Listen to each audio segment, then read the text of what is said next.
So, geez, we've given this a workout today, Steve. Finding all It's those nooks and fantastic. crannies and bits and bobs about it. So, you know, the funny thing is, like, we want to have these conversations, and I'm always saying, no, can we actually stop and start rolling the tape before we have this conversation? Yeah. Because what I figure is that surely there's somebody out there in YouTube land that either has the same issues as us or is vaguely interested in what we're doing. So I just want to briefly talk to you about video feedback.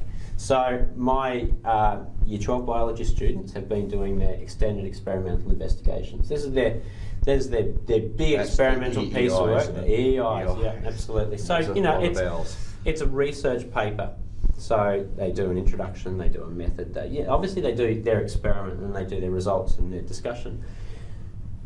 They need a lot of help. Right. They need a lot of feedback to learn how to structure things and how This to is write. different to scaffolding. Well, yeah.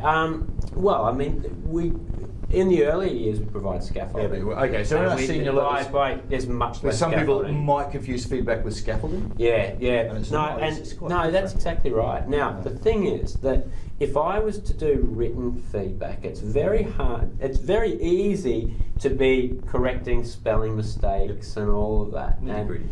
Nitty-gritty. And that doesn't add value. What they need is a conversation. And what my colleagues have inspired me to do this, and they're doing a wonderful job. What they do is they make appointment times and sit down with their student and read through the paper and have a discussion with them for 15 minutes. Yep. Which I think is brilliant, but I don't think that that was something that I wanted to do for two reasons. One, I'm a slow reader and I'm a slow talker. Right. Well, I'm a long talker, and so I figured that 15 minutes would actually be Blow out. stressful for me, big Right. time. Yeah.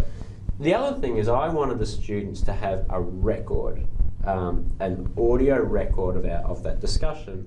So what I did is, you know, I get either with a document camera, but generally what I do is I just get up on my screen and do screen capture with Camtasia. Right. And I read through the report. I read a paragraph, and if there's nothing to say in that paragraph, we read on to the next one. But I'm just pausing, reading, and then when I've got something to say, I just press, take it off pause, and say what I need to say, pause it again, Yeah. and off we go like that. So it's Yeah. generally about 15 minutes, maybe 20 minutes. Right. Feedback from the students is they've just come back and said, "Oh, sir, it was just brilliant." Yeah.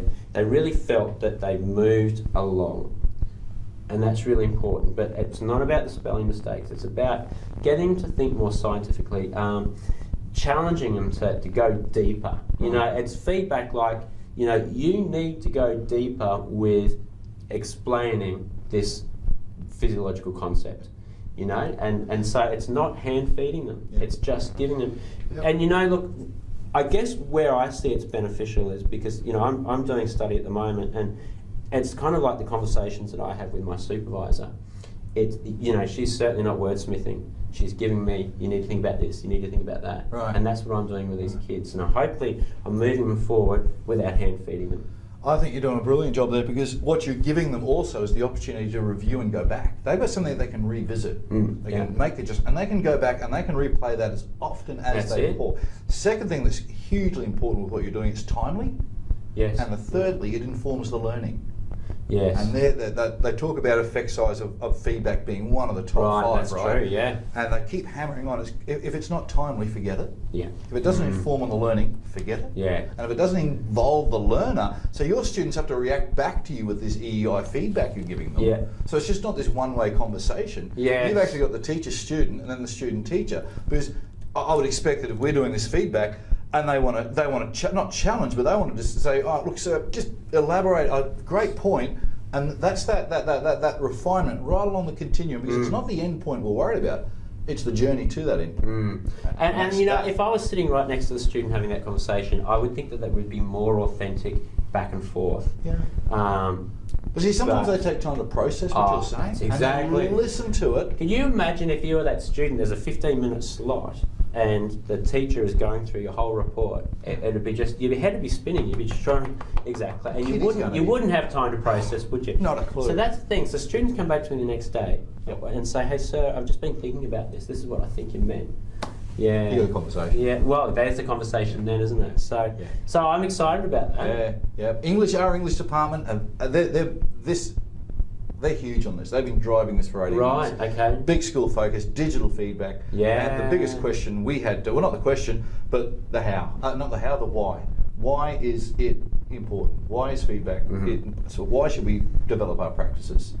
And the evidence is there. Well, it's to move the kids forward. We can't move everyone from a C to an A, Yep. but we need to be moving everyone forward. And this replayable, this revisiting, Yeah. it's genius. Fantastic.